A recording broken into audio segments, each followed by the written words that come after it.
Salam alaikum. Bienvenue dans cette vidéo de contenu pédagogique destinée aux étudiants de deuxième année licence en génie civil, ici au centre universitaire Morsli Abdallah de Tipaza. Cette vidéo s'inscrit dans le cadre du module Travaux pratiques en méthode numérique. Je suis le docteur Forn Hussein, maître assistant B, et je vous accompagnerai tout au long de ce cours.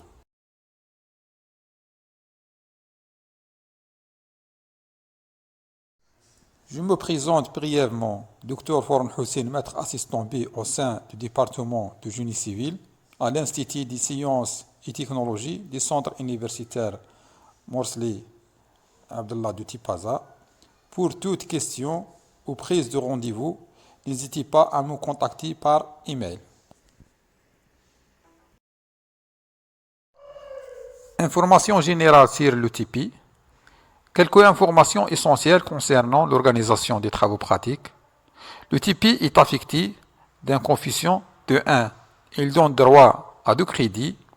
Il se déroule à raison de 3 heures toutes les 2 semaines, soit un volume global de 21 heures. L'évaluation repose intégralement sur le contrôle continu. Les séances ont lieu chaque jeudi de 8 heures à 17 heures en salle informatique 1. Enfin, je reste disponible ces rendez-vous, que ce soit par email ou via la plateforme Model.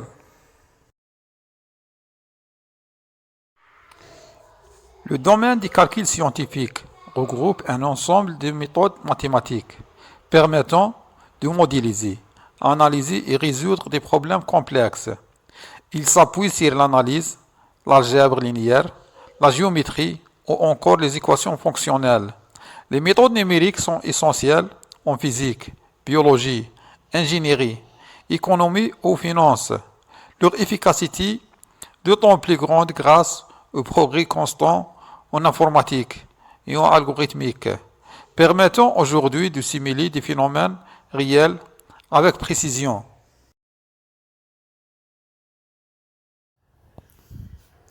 Voici le plan de nos travaux pratiques.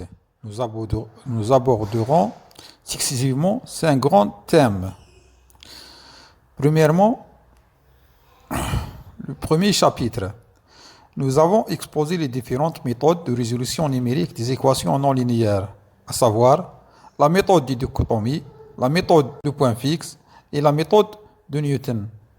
Le problème de l'interpolation et approximation polynomiale est traité dans le chapitre 2. Nous allons étudier la méthode de Lagrange et la méthode de Newton. Le troisième chapitre est consacré à l'intégration numérique des fonctions. 3 approches sont développées, la méthode des rectangles, la méthode des trapèzes et la méthode de Simpson. On traite la résolution numérique des équations différentielles ordinaires dans le Tipeee numéro 4. 2 méthodes sont présentées, à savoir la méthode de L'Air et la méthode de Runge-Kayta. Le Tipeee numéro 5, on aborde la résolution numérique des systèmes d'équations linéaires. 3 approches sont traitées, la méthode de Gauss, la méthode de Jacobi et la méthode de Gauss-Seidel.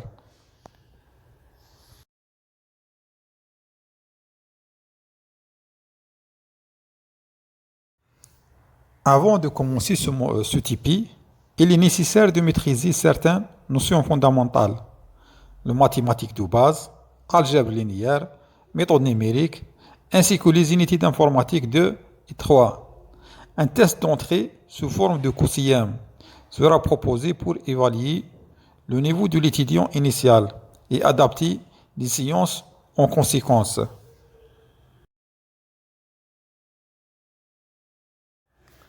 On passe maintenant au Tipeee numéro 1, équation non linéaire.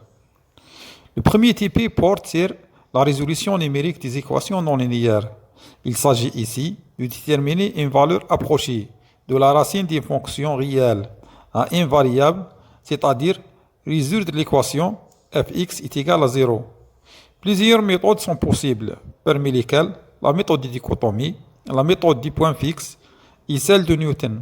Chaque présente ses avantages et sa rapidité de convergence.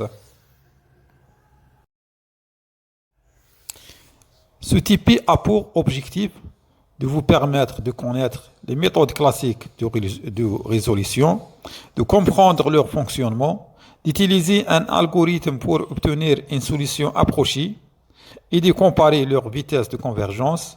Vous serez également amené à juger la précision et la stabilité des méthodes et à développer un petit programme de résolution automatique. La méthode de dichotomie repose sur le théorème des valeurs intermédiaires. Si une fonction continue f est définie sur un intervalle fermé AB et que fa et fb sont de signes opposés, alors il existe au moins une racine dans l'intervalle.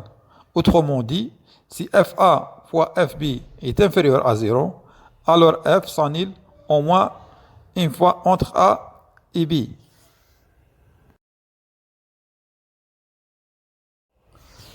Le principe de la méthode de dichotomie, que on suppose que f est continu sur AB et que fa et fb sont de signes. On calcule alors le point milieu, P1. Si la fonction s'annule E ou est suffisamment proche de 0, en ce point, on a trouvé la racine. Sinon, on choisit le sous-intervalle où les signes restent opposés et on recommence une autre fois.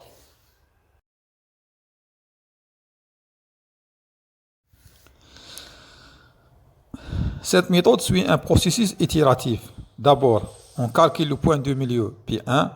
Si fP1 est approche de 0, P1 est la racine. Sinon, on isole l'intervalle où le changement du signe persiste et on recommence avec un nouveau point P2 et ainsi de suite jusqu'à convergence.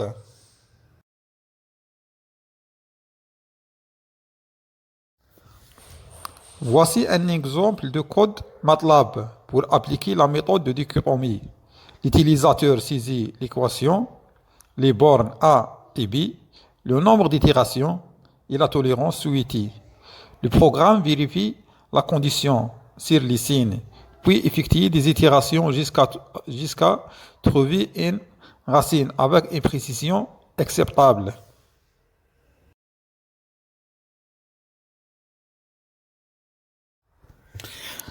Dans ce premier Tipeee, nous allons nous intéresser à la résolution numérique des équations non linéaires à l'aide de la méthode de dichotomie, également appelée méthode de bisection.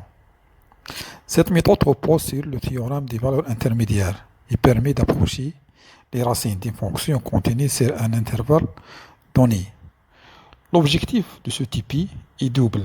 D'une part, implémenter l'algorithme de cette méthode pas à pas, et d'autre part, analyser sa précision et son efficacité dans un cas pratique. L'équation proposée est fx égale x au carré moins 2 est égal à 0.